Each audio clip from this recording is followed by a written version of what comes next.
Hello, boys and girls. I'm Jackie, and well, before we start this video, kind of need to chill out for my Patreon, right?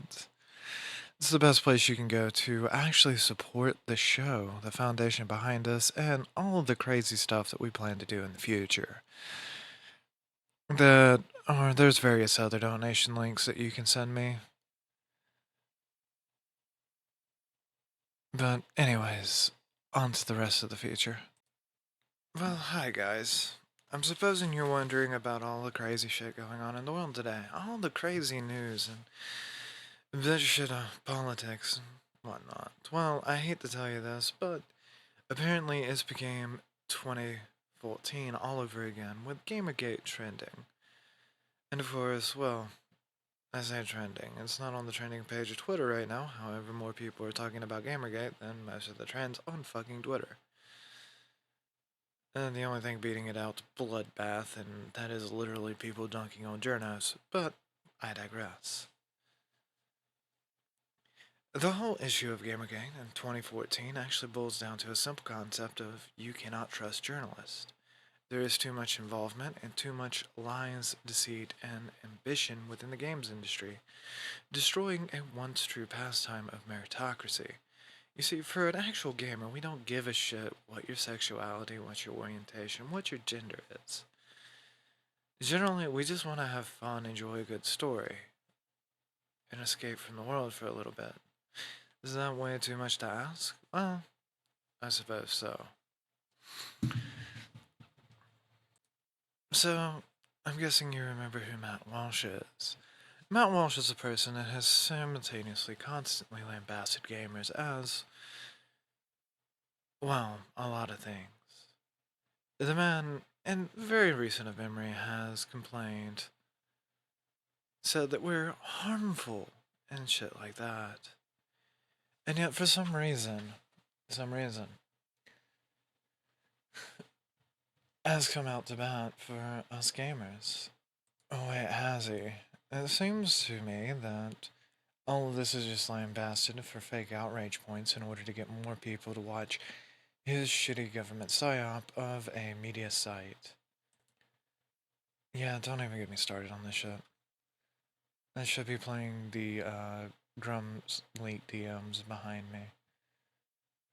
Like, seriously though, I've never liked the Daily Wire. I find them to be controlled opposition and fairly fucking annoying, honestly.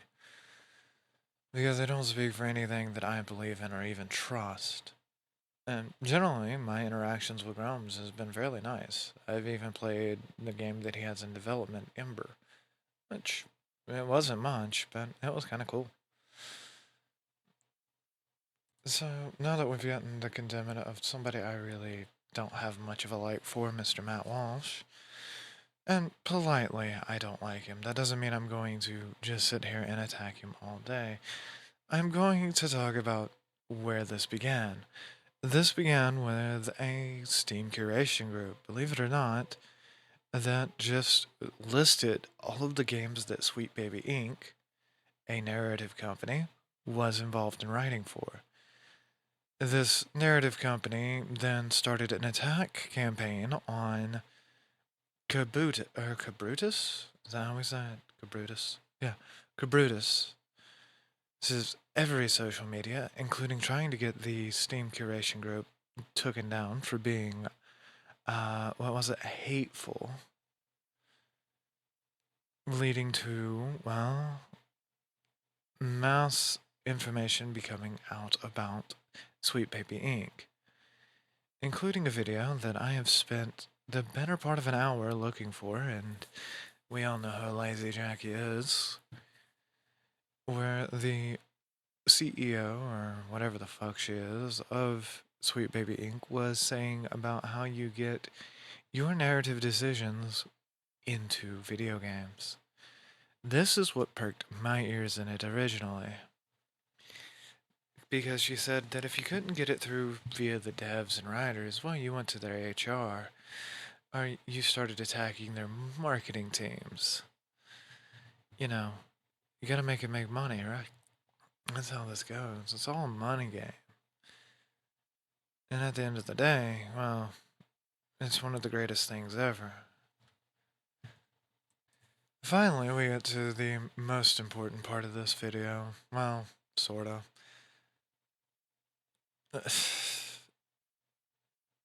Look, when things are starting to be scrubbed due to government involvement, really doesn't look good. It actually looks terrible. For some reason, it just makes me even more suspicious about what's actually going on. So, we have to look at the web archive of what's going on. And I'm glad that Krabutis has called out all of this going on.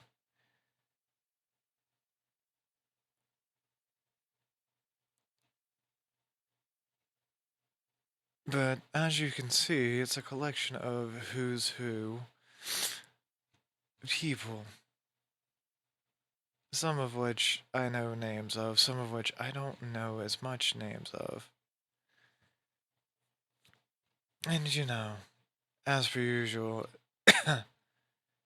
it's never a fun thing to care about or to see when your government is actively engaged in destroying any kind of community that might push back against their ideology or lies.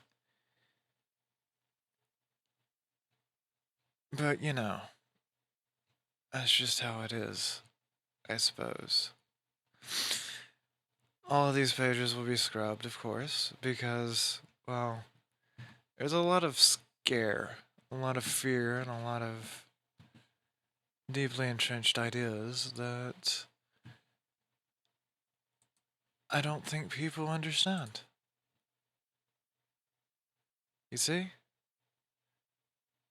It's always a little creepy when everything gets kinda lost in translation, I guess. Anyways, I've been Jackie. Oh, before I do this, I will be dropping a link to this video.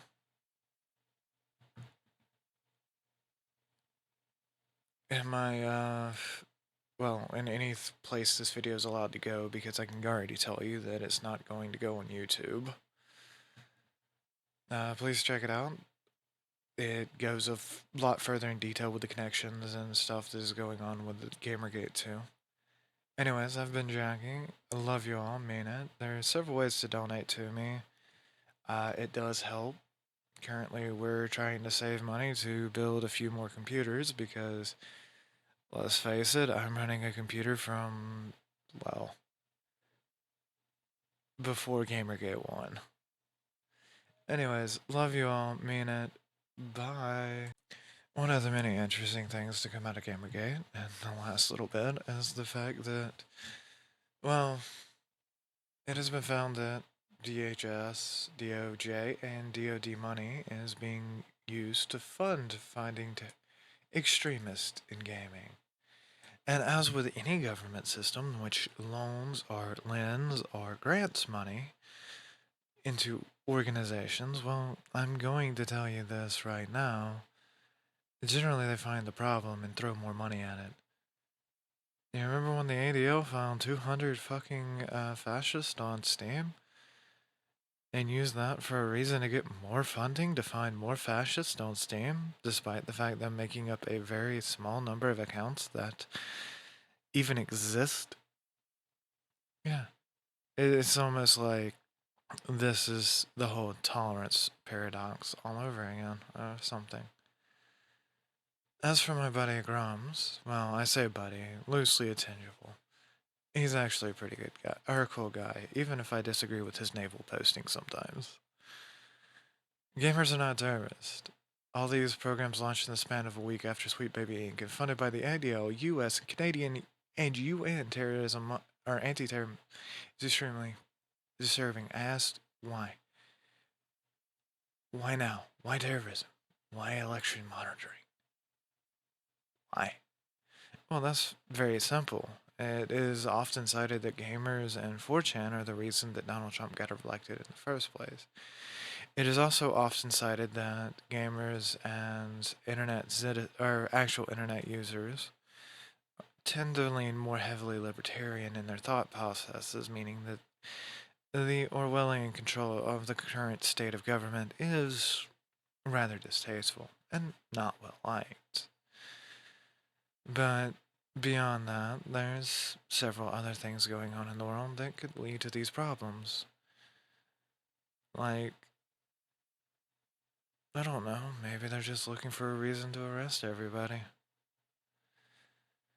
Oh, wait. There's more to this than I care to admit.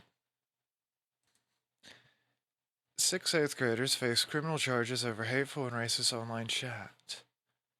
Oh boy, this looks like a story that I should fucking cover in real time, but again, I'm actually pausing constantly to cough my guts out because, well, Jackie has a little bit of the flu. That being said, this is absolute travesty. I should be able to say whatever the fuck I want around my friends. And it's only getting worse because any chat application or anything online that uses centralized servers, cough cough Discord, is just as heavily monitored by the United States government, Canadian government, UK government, etc. And it's only going to get worse. You see, GamerGate2 has been used to basically declare war on a population of people that do regular communications via internet sources. You think your data's safe? Well, no, not really. Oh, and don't think it's just the leftists doing this. That's where a lot of people seem to be making the problems up, or the lies and the conventions. Believe it or not, everybody and their brother has a finger in this pie. That's why I find it hilarious that the TikTok ban, which recently passed in House, at least at the time of me recording this, because I haven't really looked past the House passing it, passed with everybody, or with mainstream personalities like Timothy Poole supporting it. Because if you read the wording of that, what is a foreign adversary? Well, a foreign adversary can also be a non-governmental person. Anybody that is claimed to be foreign. And the way things work in the internet world, if it does business overseas, it's probably considered foreign, especially if it does more than 20% business overseas, which most of us on the internet do a lot of business overseas. Fun little fact. I mean, some of my servers are in Korea. That being said, this is just terrible, horrible, and crappy.